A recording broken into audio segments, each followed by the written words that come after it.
श्री स्वामी समर्थ, घरात चुकून ही 8 वस्तू ठेवू नका.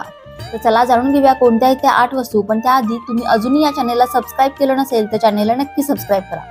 काही वस्तू या आपल्या घरामध्ये नकारात्मकता आणतात, वाईट शक्तींना आमंत्रित करतात, कारण या वस्तूमध्ये राहू केतूचा वास समजला जातो. आज आपण अशाच 8 वस्तू पाहणार आहोत, ज्या वस्तू तुम्ही चुकून सुद्धा तुमच्या घरात ठेवू नका. आणि वस्तू ठेवल्या असतील अशा काही तर त्यांना आजच बाहेर काढा. या वस्तू कोणत्या? तर त्या वस्तू आहेत फुटलेल्या काचेच्या वस्तू, बंद पडलेली इलेक्ट्रॉनिक सामान किंवा तुटलेली फुटलेली भांडी, जमा करून ठेवलेलं भंगार, जुने साठवून ठेवलेले फाटलेले कपडे, काटेरी झाडं किंवा सुतक आलेली कपडे, खाली पडलेले, खाली झालेले रिकामे माठ किंवा मडके.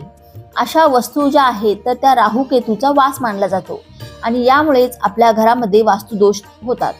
आरोग्य खराब होते, मानसिकता बिघडते, घरात